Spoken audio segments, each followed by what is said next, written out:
You know, the kingdom of heaven was displayed in explicit detail when one of the brothers wrote of the testimony that he saw when Jesus Christ was transfigured before him, and Moses and Elijah were there talking to Jesus.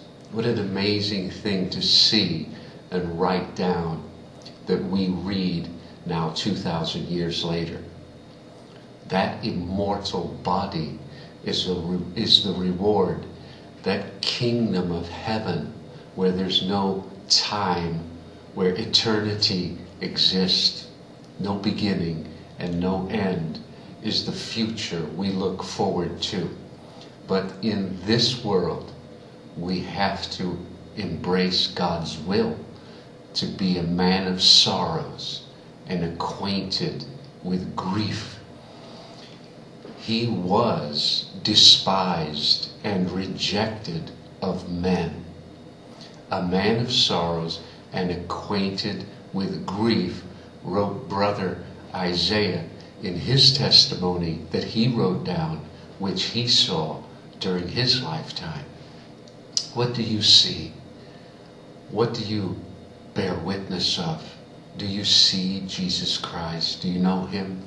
Do you walk with God the Father as a son in the kingdom, the way Jesus walked as a son? Do you experience the Holy Spirit abiding in your mortal flesh? And do you see the kingdom of heaven?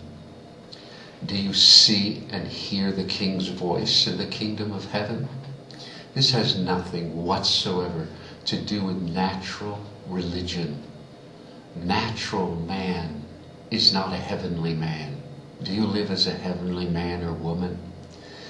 When they saw this glorious demonstration of the kingdom of heaven, the realm of heaven, that you should experience, that should be your life, the natural disciples who saw it, physically saw it, then wanted to make a simple monument in honor of those three figures that they saw.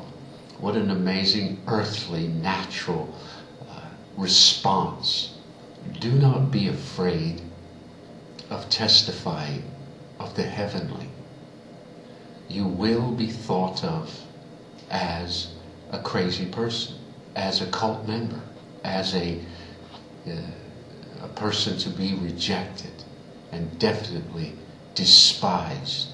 But all you will be doing is freely, without fear, in his courage, testifying of what you have seen and heard in the one and only testimony that happens to a man who has eternity in his body. Go and testify, no matter how crazy you may seem or look to others, because you cannot avoid that you will become a man of sorrows and acquainted with grief. A man of sorrows and acquainted with grief. Yes, acquainted with grief. He was despised, rejected, a man of sorrows and acquainted with grief. Yes, acquainted with grief in this world. Handel's Messiah.